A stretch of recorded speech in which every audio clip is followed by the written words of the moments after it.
Bom, para falar então da economia, do desemprego na Europa e como é que isso atinge a gente aqui no Brasil, está aqui no estúdio o professor de economia da Universidade Federal Fluminense, Marco Aurélio Cabral. Bom, Marco Aurélio, apesar daqueles 120 bilhões, né, dos quais a gente falou na semana passada, a cúpula da União Europeia no finalzinho da semana, a gente está vendo aí a própria França tendo que apertar os cintos, quer dizer, a gente sabe que existe uma lenta, vagarosa mudança de visão, assim, não, a Europa tem que crescer também, porque senão não vai gerar emprego. Mas ainda, enfim, pela própria constituição do bloco, a política fiscal é muito apertada, realmente, e isso conspira contra o emprego. Então, como é que se sai dessa?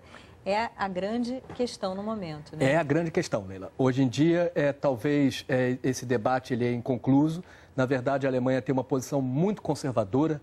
Eu tenho dito que essa posição conservadora provavelmente se deve a razões históricas. A Alemanha, no final da Primeira Guerra Mundial, teve que apertar os cintos mais do que talvez devesse. Isso levou a uma situação pior alguns anos depois da Grande Depressão e tudo. Então, hoje existe uma convergência dentro da zona do euro, onde os países que vão receber e os bancos que vão receber ajuda financeira a partir do ano que vem devem se subordinar a uma regra fiscal muito estrita. Então, países que têm até 60% de endividamento em relação ao PIB vão ter que apresentar no máximo 0,5% de déficit em relação ao PIB. Isso é uma meta muito apertada, considerando a situação difícil hoje mesmo de emprego, né? Bom, tem uma coisa interessante, né? Quer dizer, o Brasil já foi um exportador de gente. E atualmente ele importa gente, de certa forma, quer dizer, em terra de cego quem tem olho é rei. Afinal de contas, a gente hoje deu a notícia aí de que o nosso crescimento deve ser menor do que o esperado, não vai ser nenhuma maravilha esse ano, enfim, a gente está falando de pouco mais de 2%. Mas, de qualquer maneira, se a gente for comparar com países que estão em recessão ou perto da recessão, enfim, né, e nossa taxa de desemprego, se a gente comparar com a espanhola, é baixa, né? E aí, como é que fica? Quer dizer, está muito complicado para os estrangeiros virem para cá. Para profissional liberal, a coisa ainda é meio esquisita, né? Vir para o Brasil e arrumar emprego aqui. É verdade, Leila. Então, assim, o Brasil é um país com grandes desigualdades. Historicamente, a gente mantém a coesão social na medida que a gente cria possibilidade de mobilidade, né? Para as pessoas melhorarem de vida. Felizmente, nós aqui hoje ainda apresentamos um futuro promissor. Lá na Espanha, por exemplo, só para lembrar os números, os jovens até 20 e poucos anos estão com mais de 50% de desemprego. Agora, efetivamente, esse oásis de emprego dentro do mundo, hoje, numa democracia liberal, onde a gente pode ter tantos filhos quanto a gente queira, né? Os chineses, lembrando, eles não podem. Bom, uma língua mais fácil de aprender, talvez, que o mandarim, né? Perfeitamente. Então, a gente tem atraído muita gente mesmo, Leila. Eu acho que hoje a grande discussão que a gente tem em relação ao emprego é justamente a certificação a partir das categorias liberais, né? Então, médicos, principalmente engenheiros e tudo mais, que estão assistindo à chegada de estrangeiros, deveriam estar preocupados com a sua regularização profissional. Bom, agora é interessante para a gente, economicamente, assim, como país, receber esses estrangeiros, porque há, sem dúvida, uma troca de experiências, mas, por outro lado, há quem pense, bom, vão roubar o trabalho dos brasileiros, aí como é que fica?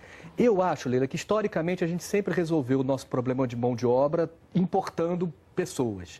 Nesse momento, talvez a gente tenha que fazer uma solução mista, né? O ideal é que a gente também estivesse investindo poderosamente numa política educacional, científica e tecnológica para preparar o Brasil, no máximo daqui a 5 anos, estar formando novas gerações de engenheiros, de técnicos, de médicos e tudo mais. Então, a gente vai precisar aí também de um esforço grande por parte do governo de fazer essa aposta ousada.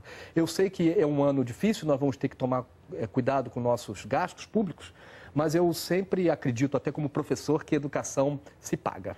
Bom, agora é interessante que a gente vê perfis diferentes vindo para cá, né? Você tem desde o músico clássico, que não tem mais emprego na Europa, vem buscar emprego aqui, o engenheiro, até, enfim, casos como não aí saindo da Europa, os haitianos, recentemente falou-se disso, a Bessa e tal. Quer dizer, pessoas talvez com uma qualificação menor, mas já de enfim, uma faixa de renda diferente e tal. Então, tem dois universos aí que o Brasil está atraindo, né? É verdade. Há denúncias, por exemplo, de empregos de bolivianos em indústria têxtil, que é intensivo em mão de obra.